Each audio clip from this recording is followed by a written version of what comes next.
There are 196 countries in the world. 25 of them are very rich, defined as having an average wealth per person of over $100,000 a year. They are. But far more countries are quite poor, and some, which we're considering here, are very, very poor. These are the 20 poorest countries in the world, where the per capita wealth is under $1,000 a year, or under $3 a day. Every country is now more or less on a path to growth, but the poor ones are growing very, very slowly. If Zimbabwe continues at its current growth rate, it will qualify as a rich country in 2,722 years. What we want to know in this film is why some countries prosper and others stagnate, so that we can understand what rich countries are doing right and get a better grip on the challenges and hurdles facing poor countries. There are basically three factors that determine whether a country will be rich or poor. The first is institutions. Institutions are beyond important. Broadly speaking, rich countries have good institutions and poor ones have very, very bad ones. The correlation between poverty and corruption is direct. The richest countries in the world are quite simply invariably also the least corrupt ones. And the most corrupt countries are also the poorest. When countries are corrupt, they can't collect enough taxes to get the good institutions they would need to escape the poverty trap. Half of the wealth of the world's poorest 20 countries goes into offshore accounts. Lost revenues in these countries totals between $10 and $20 billion a year. Meanwhile, without an adequate tax base, poor countries can't invest in police, education, health and transport. Now, a more generous way to look at corruption is that it's really a case of clan-based thinking. Say you're hiring someone. In the rich countries, you're meant to do so simply on merit, interviewing lots of candidates, then picking the best one, irrespective of any personal connection. But in poor countries, under the sway of clan-based thinking, that approach would itself be seen as corrupt.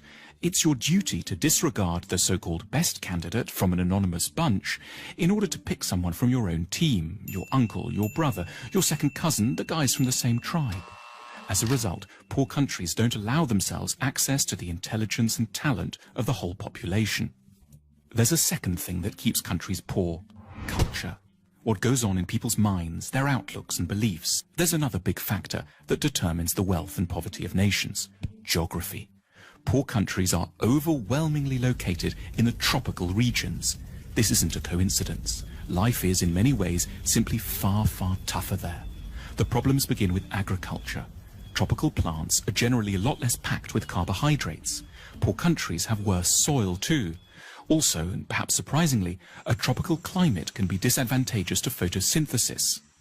Historically, a key determinant in the likelihood of societies growing rich was their possession of large domesticated animals, such as horses and oxen, which liberated a huge part of the workforce from having to plough by hand. But in tropical Africa, domesticated animals have throughout time been devastated by a further appalling scourge, the tsetse fly. This small fly, exclusively present in Africa because of its heat and humidity, knocks out animals on an enormous scale, making them sleepy or inactive, and has had a profound effect on the ability of Africans to develop technology, increase agricultural productivity, and amass wealth. It isn't just plants and animals that suffer in the tropics. In the middle latitudes, humans are open to a terrifying array of diseases, including 100% of low-income countries are affected by at least 5 tropical diseases simultaneously. The magical temperature, which has helped to make rich countries rich, is 16 degrees centigrade. However superficially unpleasant, that drop below 16 degrees as autumn starts to bite is quite literally a foundation stone of civilization. Geography also encompasses transport, and poor countries are on the whole very badly connected. Landlocked Bolivia and semi-landlocked Paraguay are the poorest nations in South America. Africa has only one major navigable river, the Nile, and hosts 15 landlocked nations, 11 of which have average incomes of $600 a year or less. Not coincidentally, the poorest country in Asia, Afghanistan, is also landlocked. Then there's the matter of natural resources. Natural resources like oil or precious metals can be real trouble, and paradoxically, poor countries tend to have them in spades. These natural resources are what economists call intensifiers. They will help to make a country with good institutions richer, but one with bad institutions get even poorer, precipitating what's called the resources trap.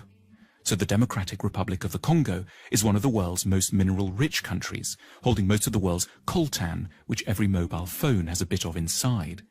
But natural resource wealth helps elites to grab money without requiring the cooperation of the whole society. If the only way to grow wealthy is to assemble high-tech aero engines, for example, you're going to need your whole society to buy into the project.